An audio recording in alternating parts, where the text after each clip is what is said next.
He visto en la iglesia del Señor que hay gente que envejecen pero no maduran. La madurez espiritual se logra por medio de un proceso llevado a cabo por el Señor, ejecutando su palabra en todo nuestro entero ser, al punto que todos nuestros sentidos son reformados. Todas las áreas de nuestra vida son reformadas por medio de la palabra de Dios. ¿Qué es eso que te pasa 4, 5 y 6 años en el mismo escalón espiritual, con la misma mentalidad, esperando que todo el tiempo te sirvan, esperando que todo el tiempo te den? Es tiempo de tú levantarte, alimentarte y poder alimentar a otro. Es tiempo de que tú madures y que la palabra de Dios te lleve a un proceso de crecimiento espiritual. ¿Sabe por qué en las iglesias los pastores, los líderes cogen tanta lucha? Por medio de la inmadurez de la gente. Míreme como usted quiera, porque un cristiano maduro no hay que estarlo invitando a la iglesia, no hay que estarle haciendo llamadita, no hay que estarlo yompeando, no hay que estarle dando palabra de aliento, no hay que estarlo estimulando, dándole masaje. No. Un cristiano maduro no hay que estarlos cargando ni reempujando. Ellos tienen responsabilidad de su propia vida, porque la palabra lo ha hecho consciente. Vamos al libro de Juan, su capítulo 5, su verso 39. Y estaremos leyendo las escrituras en nombre de Dios Padre, Dios Hijo y Dios Espíritu Santo. Escudriñad las escrituras, porque a vosotros os parece que en ellas tenéis la vida eterna, y ellas son las que dan testimonio de mí. Levante su mano y dé gracias al Señor por su palabra. Espíritu Santo, tu asistencia es imprescindible para nosotros poder captar lo que tú nos quieres enseñar. En esta preciosa noche, Señor, rogamos tu dirección, rogamos tu guianza, Señor. Quita nuestro intelecto y pon tu ciencia, pon tu sabiduría en el nombre de Jesús, para nosotros poder comprender hacia dónde tú nos quieres direccionar por medio de ella. Espíritu Santo, trae tu revelación, trae tu entendimiento, trae, oh Dios mío, tu iluminación a nuestras vidas en el nombre todopoderoso de Jesús. Amén y amén. Tome su asiento en el nombre de Jesús. Gloria al Señor. ¿Cuántos aman la palabra de Dios? ¿Cuántos aman la palabra de Dios? Qué bendición, qué bendición. Gloria al Señor. Básicamente, Cristo se está dirigiendo a los religiosos de la época, a los fariseos, los saduceos, y todos esos que estaban llamados a transmitir el consejo de Dios. Y realmente Cristo se dirige de una forma muy puntual, porque ellos hablaban y tenían la impresión de amar la palabra, pero no escudriñaban la palabra de Dios. No tenían la pasión, no tenían el compromiso de poder profundizar. Utilizaban la palabra, pero no permitían que la palabra cambiara y revelara a Dios por medio de ella. Amén. Ellos estudiaban y memorizaban y meditaban en ella, pensando que podían, por medio de un rito o de una simple costumbre, poder conocer a Dios. Y el Señor le decía: ustedes no conocen genuinamente a Dios porque ustedes no escudriñan la palabra.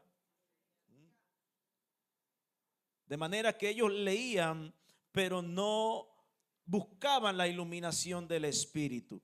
Y es muy importante que entendamos que escudriñar las escrituras es el verbo eranaos, que implica un escrutinio agudo, es rastrear el mensaje hasta el fondo.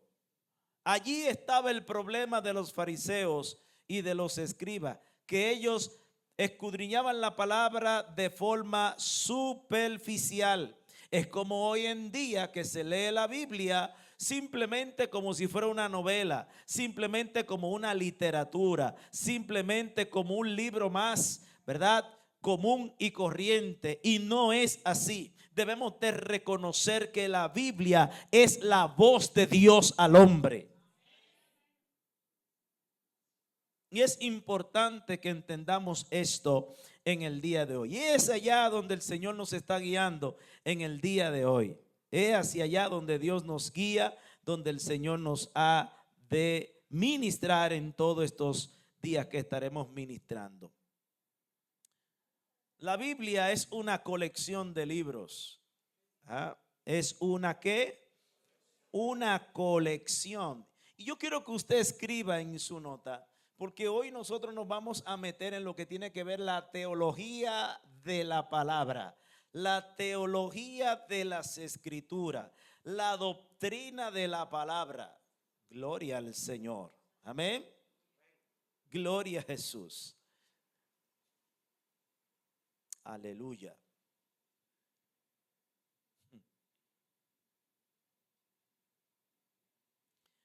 La Biblia, nombre dado a la colección de escritos para que los creyentes puedan conectar con Dios. La palabra de Dios, ¿verdad?, es indudablemente una inspiración divina. Entienda esto, es una inspiración divina. La Biblia es un libro meramente espiritual, meramente e eminentemente espiritual, y habla sobre la historia de la humanidad, la historia de la creación, la caída del hombre y la salvación de la humanidad. La Biblia expone cómo Dios se ha relacionado, cómo Dios se ha expresado y cómo Dios se quiere relacionar con el hombre. Gloria al Señor. De manera que la Biblia es el único libro que nos traza el camino para poder relacionarnos con el Creador. Y no nos lo hace a través de la naturaleza. Escúchelo bien. Hay otros escritos que quieren que nos relacionemos con Dios por medio de la creación, por medio del humanismo, alaba la gloria del Señor, por medio de otros recursos, pero la Biblia es el único libro que nos señala el camino puntual para poder conocer y relacionarnos con Dios. Cristo nos dice: yo soy el camino, yo soy la verdad y yo soy la vida. Nadie va al Padre si no es por mí. Gloria al Señor.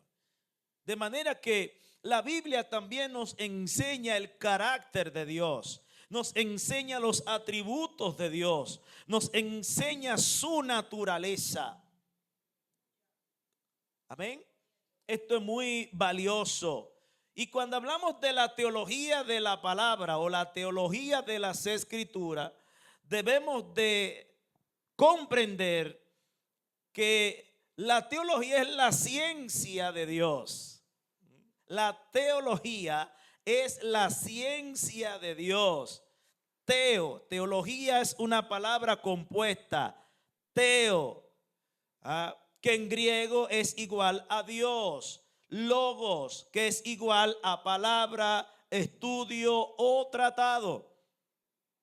De manera que la teología tiene que ver con el estudio de la palabra de Dios. Por eso esta serie le estamos inclinando al concepto de la teología de las escrituras. Es conocer a Dios por medio de las escrituras. Aleluya. Gloria al Señor. De manera que la teología es el estudio de la doctrina de Dios, su persona, su obra, su palabra. La teología es la madre de la ciencia que nos lleva a reflexionar sobre la fe genuina. ¿Alguien está aquí? Entonces, hay otro elemento que nos lleva a nosotros a conocer las escrituras, y es la revelación de Dios. El apóstol Pablo nos habla a nosotros y nos dice que él recibió el evangelio por medio de revelación. Aleluya. Y eso lo podemos encontrar en el libro de Hechos, su capítulo 9, cuando él tiene un encuentro con nuestro Señor Jesucristo. Iba camino a Damasco y allí el Señor lo interfiere con el resplandor de su gloria.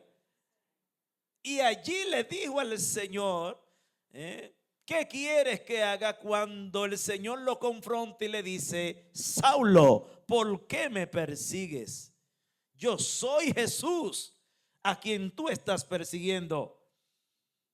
De manera que el Señor se revela al apóstol Pablo de una manera muy especial.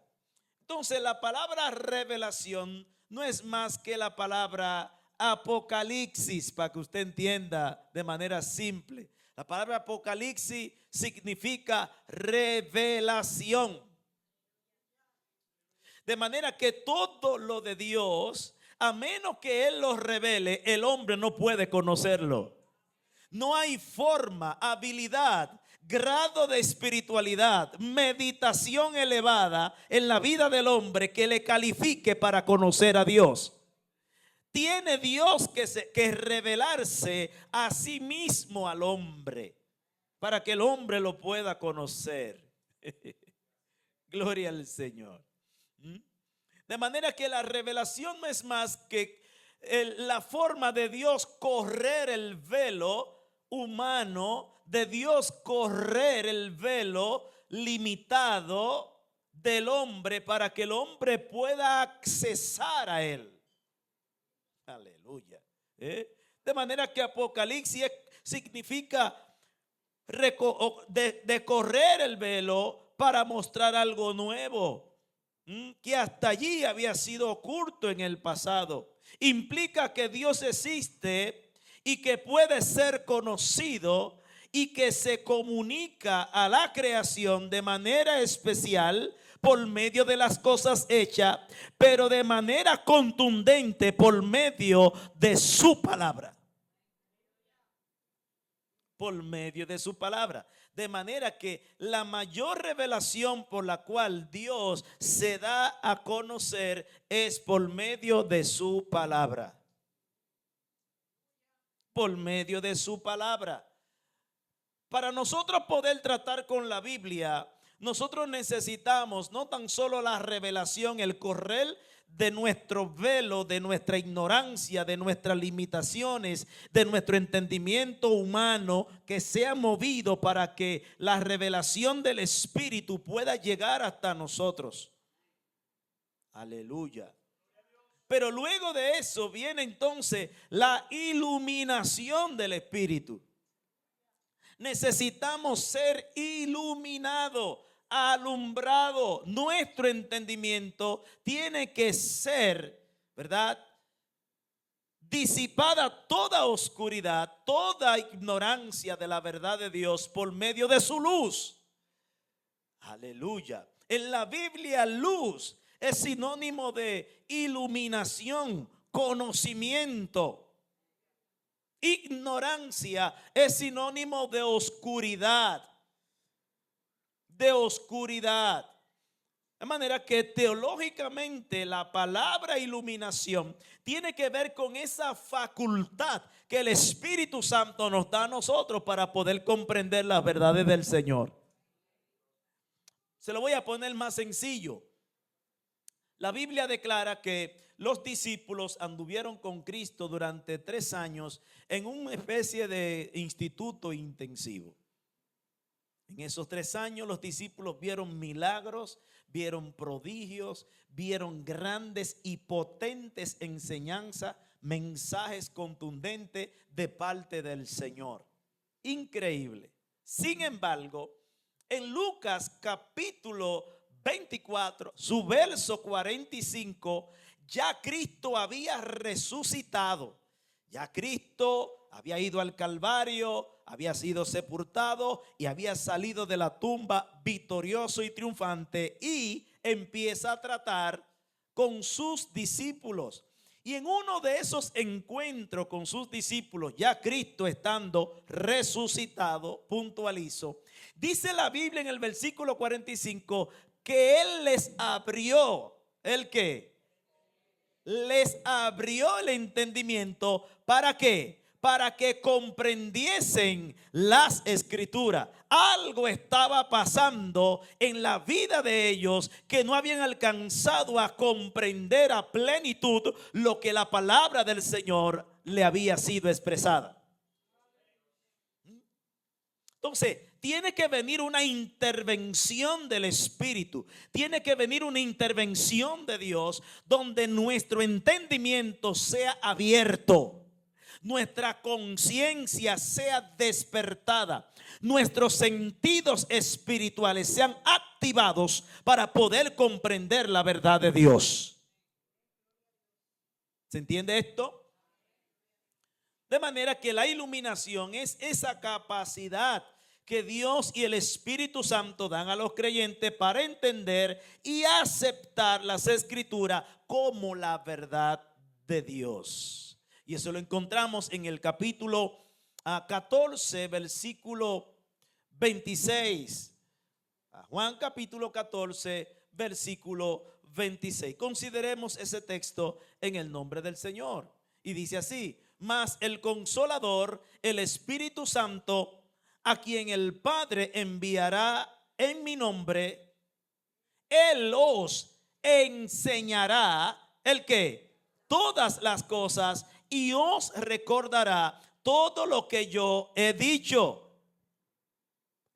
Aspecto importante: Él enseñará y Él recordará. Está hablando de una capacidad que el Espíritu Santo va a traer, que el Espíritu Santo imparte para que podamos recordar lo que Él ha dicho, lo que Él es, lo que Él ha declarado en su palabra. Por eso se hace imprescindible tener una relación con el Espíritu de Dios para poder comprender las Escrituras. Pero si consideramos también Juan su capítulo 16, versículo 13. Vaya ya conmigo en el nombre del Señor. Juan su capítulo 16, verso 13 dice: pero cuando venga el Espíritu de verdad, Él os guiará a toda verdad. Fíjese bien el concepto. Es el Espíritu de verdad te va a guiar a la verdad. Es imposible tener el Espíritu de verdad y ir tras la mentira. Hay una contradicción. Es una discordancia suponer que tenemos el Espíritu de verdad y rechazamos la verdad. Hay que tener cuidado con ello, ¿verdad? Si tenemos el Espíritu de verdad, debemos de amar la verdad. Debemos de aplaudir la verdad. Debemos de perseguir la verdad. Debemos de declararla a los cuatro vientos, la verdad. Y esto es muy importante. Si decimos tener el Espíritu de Dios, el Espíritu de Dios no te va a guiar a la mentira, no te va a guiar a una tradición, no te va a guiar a una costumbre, no te va a guiar a un hábito de hombre, no te va a guiar a una doctrina humanista, no te va a guiar a doctrina de demonio. El Espíritu de verdad te va a guiar a Cristo, porque Cristo es la verdad. Y conoceréis la verdad, y la verdad os hará libre.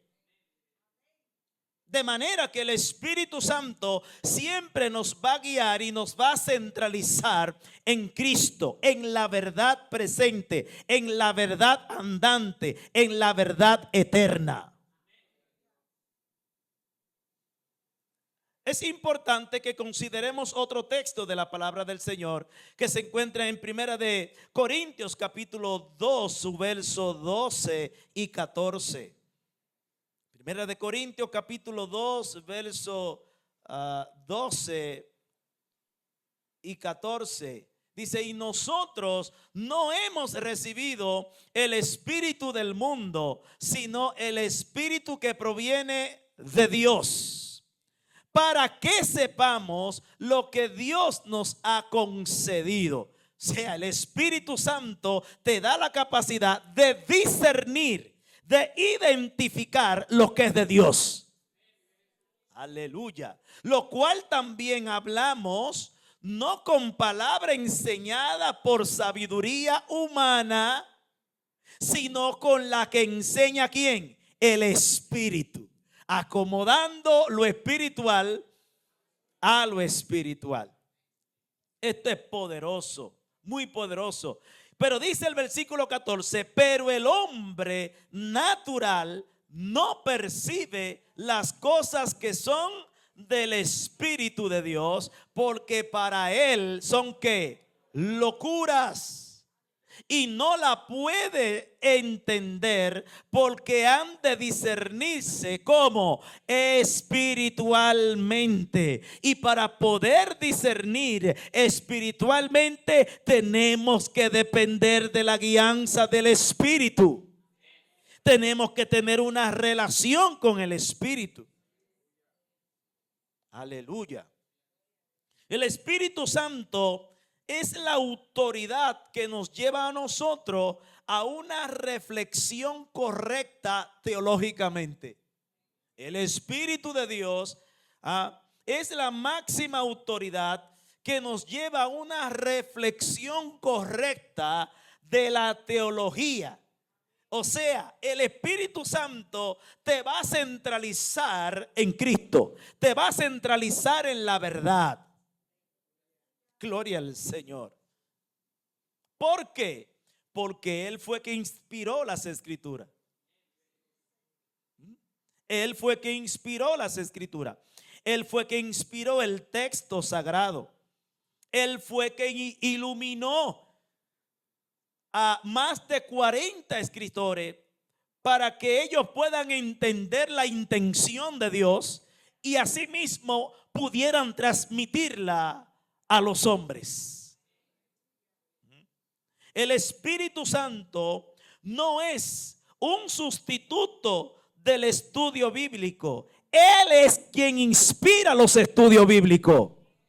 Vamos, lo voy a repetir de nuevo. El Espíritu Santo no es un sustituto del estudio bíblico. El Espíritu Santo es el que hace que nuestro estudio bíblico sean efectivos. Él es el que hace que la palabra tenga sentido en nuestra vida. Él es el que hace que la palabra de Dios cobre vida en nuestra vida. Él es el que hace que la palabra de Dios sea fructífera en nuestros corazones. Él es el que hace que la palabra de Dios nos direccione. Aleluya. Otro aspecto es que el Espíritu Santo es el que nos da a nosotros una cosmovisión, una visión amplia, una visión genérica de las Escrituras. Es el Espíritu Santo que nos lleva a nosotros, ¿verdad? A ver de forma correcta lo que Dios ve. Es la forma en que vemos a Dios, su palabra, el mundo y nosotros mismos. El Espíritu Santo amplía nuestra expectativa. Es como que te amplían el foco. Es como que Dios te hace un amplio. Cuando tú empiezas a relacionarte con su palabra, el Espíritu Santo amplía la capacidad y agudiza tu visión de ver por medio de la palabra lo que otros no pueden ver. Aleluya. De entender el consejo de Dios que otro le parece locura. Esto es muy importante. De manera que el Espíritu Santo es vital para que nosotros podamos crecer en el conocimiento de las Escrituras. Cuando usted agarra su Biblia, cuando usted toma su Biblia en sus manos, el Espíritu Santo está listo para iluminarle. El Espíritu Santo está listo para revelarle. El Espíritu Santo está listo para activar el discernimiento en su vida para que usted pueda conocer a Dios por medio de su palabra. Esto es poderoso. De manera que la palabra del Señor, la Biblia, las Escrituras, es algo que debe de apasionarnos. Aleluya. ¿Verdad? Hoy en día la palabra de Dios ha sido relegada, separada de los altares. Ya en los altares la palabra de Dios no tiene relevancia porque se ha sustituido con la motivación psicológica. Alaba la gloria de Dios.